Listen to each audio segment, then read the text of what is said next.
Good morning বন্ধুরা, কেমন আছো তোমরা? আশা করি সকলে ভালো আছো। আল্লাহর রহমতে আমরাও ভালো আছি। তো সকাল সকাল ঘুম থেকে উঠে পড়লাম। তো এখন সকাল বললেও ভুল হবে, 10:30 বাজে। তো উঠে বিছনা ছেড়ে পরিষ্কার করে নিলাম। তো এখন মেয়েকে মুখ টুক ধুয়ে ফ্রেশ করে দিব, তারপরে নিজে মুখ টুক ধুয়ে ফ্রেশ হব।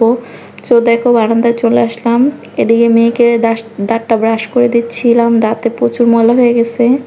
তো ও দাঁত প্রতিদিন ব্রাশ করতে চায় না। তো যাই হোক, মেয়েকে মুখ টুক ধুয়ে নিজেও মুখ টুক ধুয়ে নিলাম। তো ঘুম থেকে উঠে প্রথমে কিছু করতে মন চায় না, আলসেমি লাগে।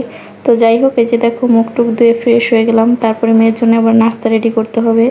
তো দেখি কি নাস্তা রেডি করি, ভাত আছে, দেখা যাক কি করি।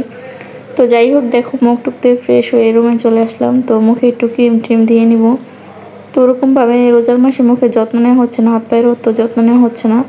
তো যাই হোক, এই যে মাথার চুলের দেখো কি অবস্থা। তো মাথাটা একটু আঁচড়ে নেব, আঁচড়ে মাথার চুলগুলো সুন্দরভাবে বেঁধে নিব। তারপরে যাব চুলার পরে মেয়ের জন্য নাস্তা বানাতে। আর সকালবেলা এত ঘুম পায়, মানে ঘুম থেকে উঠতেই মন চায় না। তো মানে একবার 7টার দিকে উঠছিলাম, তারপরে আবার ঘুমাই পড়ছি, তারপরে 9:30 বাজে উঠছি, তারপরে ঘুমাই পড়ছি, তারপরে লাস্টে 10:30টার দিকে উঠলাম। মানে এত আলসেমি লাগে, উঠতেই মন চায় না, বারবার উঠি আর শুয়ে পড়ি। তো যাই হোক, দেখো মাথাটা আঁচড়ে একদম চুলটা বেঁধে নিলাম। তো এখন মেয়েকে নাস্তাটা বানিয়ে নাস্তাটা খাইয়ে দিব। ভাত আছে, ভাবতেছি কি খাওয়াবো।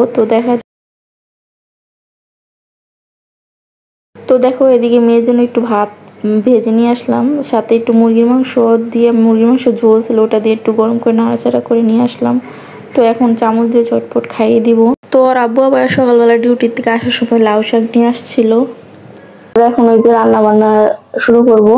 তো এই যে দেখো ওকে একটু আনাজ কেটে দিলাম, ও খাচ্ছে। আর এদিকে যে আমি লাউ শাক কাটবো সব রেডি করে নিছি। লাউ শাক ভাজি করব। আর ছোট ছোট পোয়া মাছ আছে, লাল পোয়া মাছ গুলো আছে না, ওগুলো ভুনা করব। আজকে ইফতারিতে কোনো ভাজা পোড়া আর অন্য কিছু খাবো না, ভাবতেছি আজকে ইফতারিতে ভাত দিয়ে ইফতারি করবো, ভাত খাবো। চলো শাকটা কাটাকাটি করে নিই, আর আজকে ভিডিওর সাথে থেকো, তাহলে দেখতে পাবো সারাদিন কি কি করি। তো চলো। তো শাকগুলা দেখো কত টাটকা। তো দেখো 10 টাকার কতগুলা শাক, মানে শাকগুলা দেখা মানে আমার লোভ সামলাইতে পারতেছি না। কাটতে নিয়ে আগে তাড়াতাড়ি করে, নয়তো শুকায় গেলে পরে কাটতে মজা লাগে না। আর লাউ শাক আমার শাকের মধ্যে, মানে যত শাক আছে না এর মধ্যে লাউ শাক আমার সবচেয়ে বেশি ফেভারিট। মানে ওটা রান্না করো, ভাজি করো, মানে শুটকি দিয়ে রান্না করো, যেভাবে রান্না করো, মানে লাউ শাকটা আমার খুব পছন্দের। আর সেকেন্ড হইলো গিয়া ধরো কলমি শাক, ওইটা অনেক বেশি পছন্দ। তো কলমি শাক এখন খাওয়া হয় না, কারণ মাঝখানে আমি খরগোশ পালছিলাম, এই জন্য মানে খরগোশে তো কলমি শাক খায়, এই জন্য পরে খরগোশে খাওয়াইতে খাইতে মানে কলমি শাকের উপর থেকে মানে রুচি উঠে গেছে। নয়তো কলমি শাকটা খুব পছন্দ ছিল এক সময়, এখন এতটা খাওয়া হয় না। আর কলমি শাকের তো এখন সিজন না। খাও, খাবো।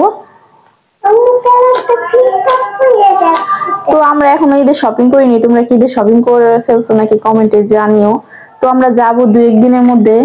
আমরা একটু লাস্টের দিক দিয়ে করি, কারণ ওর আব্বু যেহেতু ছুটি পায় না, এই জন্য ওর আব্বু 27 রোজায় অথবা 28 রোজায় ছুটি পায়, তখনই আমাদেরকে নিয়ে যায়।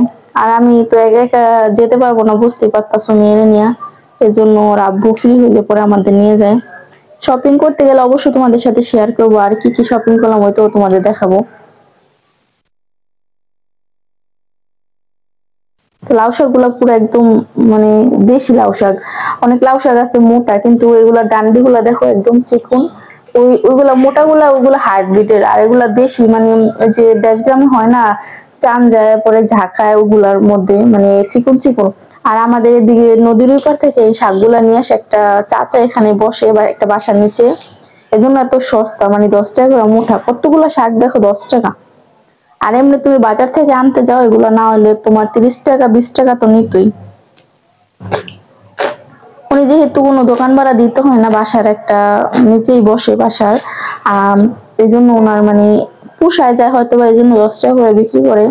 আবার 2 মুঠা নিলে 15 টাকা, দেখো কত কম। তো আমাদের 2 মুঠা লাগবো না, কারণ আমরা যেহেতু 2 জন, মুঠাই নিয়ে আসছে। তো চলো ঝটপট শাকটা কেটে নিই, তারপরে আবার আসছি। আর এদিকে দেখো আমার শাকটা কাটা শেষ, ময়লাগুলো এখন উঠিয়ে নিব ময়লা বালতিতে। আর একটা আলু দিয়ে দিছি, আলু না দিলে মাখা মাখা হইব না। আর এদিকে দেখো মাছটা আমি ধুয়ে লবণ মেখে রেখে গেছিলাম, আর মাছটা বোনা করার জন্য এদিকে আমি সব কাটাকাটি করে নিয়েছি, টমেটো, পেঁয়াজ, কাঁচামরিচ, ধনেপাতা, শাক বাগার দেওয়ার জন্য রসুন, আর আমার শাকটা দেখো মানে ধোয়ার পরে এতটা সুন্দর লাগতেছিল কালারটা, মানে কাঁচাই খেয়ে ফেলা যাবে। আর এদিকে ভাত বসাই দিছি, যেহেতু মেয়ে দুপুরে ভাত খাবে এই জন্য একবারে বসাই দিছি, ইফতারিতেও খাওয়া হবে আর মেয়েকেও দুপুরে খাইয়ে দিব। আর শাকটা দেখো একটু আদা রসুন লবণ আর পেঁয়াজ কুচি আর কাঁচামরিচ দিয়ে একটু হালকা ভাপিয়ে নিব।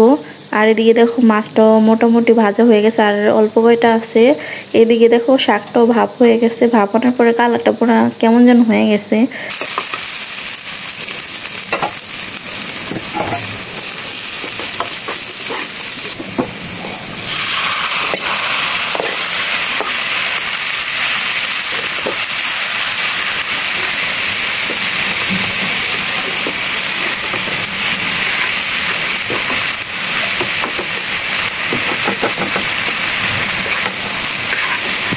তো শাকটা আমি ভাজি করে রেখে দিলাম আর এদিকে দেখো মাছটা বোনা করে নিচ্ছি। তো মশলাটা কষানো হয়ে গেছে, মাছটা দিয়ে দিলাম, অল্প একটু পানি দিয়ে ধনেপাতা দিয়ে অন্য একটা কড়াই নামিয়ে নিব।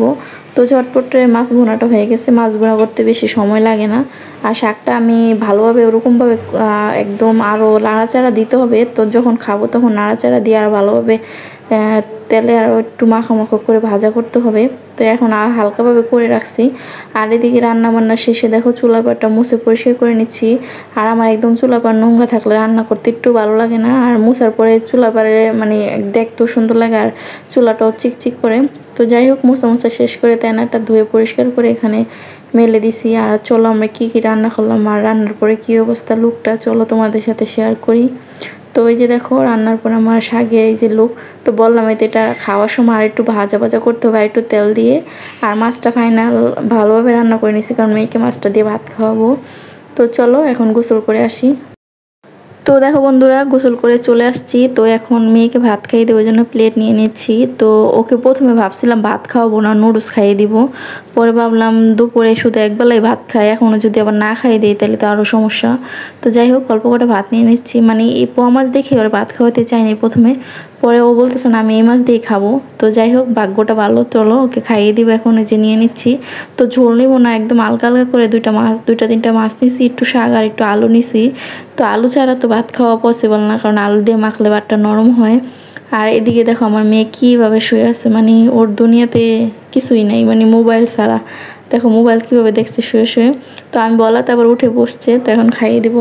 তো অনেকক্ষণ হয়েছে, আজান হয়ে গেছে, পরে রোজা খুললাম, শরবত বানাইছিলাম আর তরমুজ আনারস কলা ছিল ওগুলো একটু খেলাম, তারপরে নামাজটা পড়লাম, পরে এখানে একটু বসে আছি। তো এখন যাব খাওয়া দাওয়া করব। তো ভাত খাবো বললামই তো ভিডিও। এখন চলো শাকটা একটু গরম করে নিই, তারপর তরকারিটা একটু গরম করে নিই, তারপরে ভাত খাবো। তো চলো ভিডিওর সাথেই থাকো। তো দেখো বন্ধুরা এই যে প্লেটে ভাত আর শাক নিয়ে আসছি। তো এখন মেয়েকে খাইয়ে দেবো আর নিজেও খাবো। তো ওকে ডাকতেছিলাম, ও আসতেছিল না, বারবার ডাকতেছিলাম, পরে লাস্টে আসছে। তো খাইতে যেতেছিল না, পরে আমি বললাম খাও, পরে ও খায়নি। পরে লাস্টে আমি খাওয়া দাওয়া শেষ করে নুডলস খাইয়ে দিয়েছিলাম। এমনি ভাজা পোজা করলেও ও খেতে চায় না, মানে ওর খাবার প্রতি এত রুচি নেই। অন্যান্য বাচ্চারা মানে যেমন আসে না খাবার দেখলে একদম হাফটে খায়, ওরকম না। তারপর অনেকক্ষণ ডাকার পরে লাস্টে পরে একটু আসছিল, মানে খাবারের প্রতি রুচি না থাকলে যাওয়া হয়। পরে আমি বুঝলাম একটু খেয়ে দেখো শাক অনেক মজা, পরে শাক খায়নি, পরে একটুখানি মাছ খাইছিল। তো এই যে দেখো মানে অনেকক্ষণ বলার পরে আসছিল, তা আবার ক্যামেরা দেখে মানে মোবাইলে ভিডিও করতেছে ওইটা দেখে। পরে আমি বলছি একটু শাক খাও, শাকে অনেক পুষ্টি এটা সেটা, পরে কিন্তু খায়নি। পরে আমার বলছে আমি একটু মাছ খাবো, পরে আমি একটু মাছ খাই দিলাম, পরে ঝাল লাগছে, পরে মাছও খাবো না, মাছও পচা। পরে যাই হোক কি আর করার, পরে নিজে খাবারটা শেষ করে নিলাম। তো আজকে খাবার খেতে এই ভিডিওটা এখানে শেষ করব, অবশ্যই কমেন্টে জানিও। আর শাক দিয়ে ইফতারিতে ভাত খেয়ে মানে মন প্রাণ সবই জুড়ে গেছে। মানে যতই যাই ইফতারি খাও না কেন ভাত কিন্তু মানে বাঙালিদের প্রধান খাদ্য, আর ভাত খাওয়ার মতন শান্তি অন্য কিছুতে নেই। তো আজকের ইফতারিটা খুব দারুণ ছিল, মানে শাক দিয়ে ইফতারি মানে ভাত খাওয়া অসাধারণ।